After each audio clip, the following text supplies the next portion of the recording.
Құрметті конференция қонақтары, тағы да өзіміздің және осы ұйымдастыру жағынан сіздерге құрметті алғыс айтамыз. Мынау халықаралық аралды құтқару қоры басқару қоры біздің Қазақстанға келгеніне 3-ші жыл болды. Осы 3 жылдың ішінде бұрынғыға қарағанда әлдеқайда жұмыстар атқарылды, дегенмен шаралдың жағдайы онша мәз болып тұрған жоқ. Қазір ғана арал мәселесі ғана емес, бұл мәселе Балқаш, Каспий теңіздерінде қамтып отыр. Оның үстінде осы оңтүстік өңірде бірнеше жылдан бері су тапшылығын тартып отқандығын көріп отырмыз. Оны осы жерде кеше келгенде біраз әңгімелер жүргіздік. Оны да кездестіргенде осы жердегі мамандар айтып жатыр. Енді біз негізгі тақырыбымыз арал болғандықтан аралдың қазіргі жағдайын жаңа алдымызда мамандар да, қоғамдық белсенділер де атап өтті, және алдарыңызда да өтті. Оны қайтадан айтпай-ақ қояйық. Президентіміз Қасым-Жомарт Тоқаев өзінің саммиттерде, форумдарда қайта айтып жүр. Кешегі Қызылорда конференциясында атап өтті.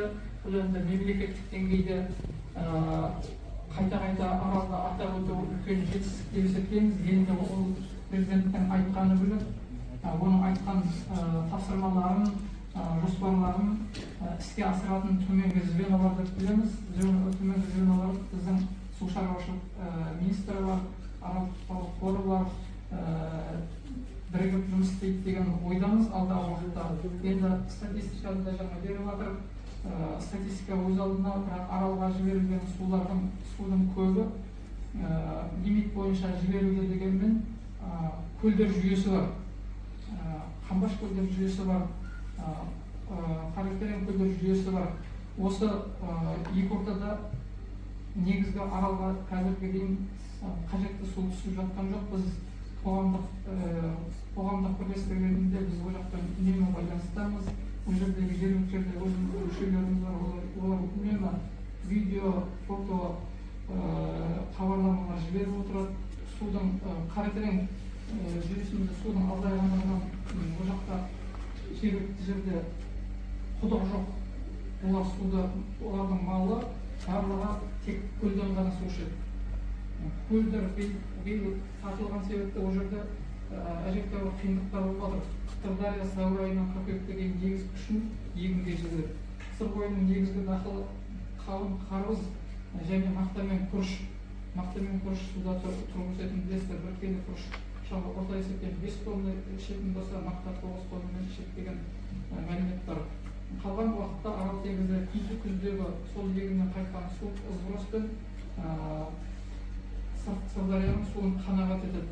Үкімет аралға қайдан су жіберіп сендіргенмен ол сулар көлдерді толтырып аралға жетер дегенше қасық судай ғана қалады. Өйткені онда әуелі аңның көлдері аспай бөгеті іркіп, соның арқасында Қамбаш және Қамбаш көл жүйелері, оның ішінде Лайкөл, Қаракөл, Мақпалкөл, Ақшатау, Шөмішкөл, Тулы, Жалаңаш, Тотанкөл, Ащыкөл және тағы басқа шағын көлдер солар суды толтырып алмай, аспай арқылы ары қарай су кетпейді.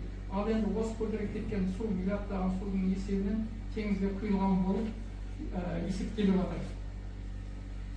Сол үшін сол жерге салынатын жобасының екінші жобасының бір компонентінде Мырзас шлюзі, ол жерде аманкөлдерде көрсетілген, сол жерде кезек күттірмейтін мәселе болып тұр. Жылына бір рет, екі рет барып жеке өзім барып сол жерде жаяу жүріп аралап, үнемі видео дронмен, камерамен түсіріп келемін. Өйткені сөзім жалған болмас үшін сол жердегі барлық жағдайдың бәрін көзіммен көріп келіп, содан кейін барып өзіміздің бірлестіктің видео каналымыз бар, Фейсбукта парақшамыз бар, сол жерге үнемі жариялап отырамыз. Қаракерен көлдер жүйесі неге сусыз қалды биыл? Өйткені себебі аралықта биыл су болған жоқ, жауып тастап суды әкелген жоқ.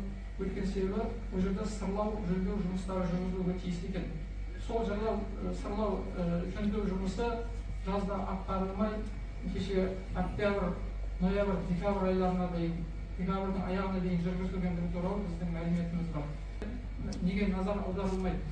Рас, биыл Шардарада су жоқ. Шардарадағы суды жаңа алдымыздағы сөйлеген кісілер бәрі де айтып кетті, оны қайталап жатудың қажеті жоқ деп ойлаймын.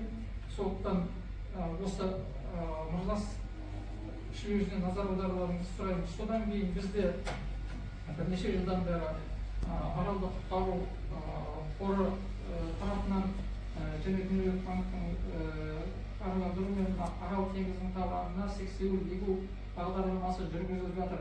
Оның көлемі бір 7-8 жылдың шамасында жүргізіліп жатыр. Бірақ қаншама сол шетелден келген миллиардтаған қаржылардың бәрі жерге ұшты деуге болады. Өйткені себебі сексеуілдің өсімі өте төмен, 10-15%. Қанша жылдан бері жалаң статистика бергенмен шындық өз алдына. Мен арнайы барып, өзім қыстың күні барып, дронмен барып түсіріп келдім. Ол да бар еді, қазір не істеп көрсетіп отырмын, өкінішке орай. Ектік деген жерде саусақтан санайтын 10 тал бар болса, оған да риза боласыз.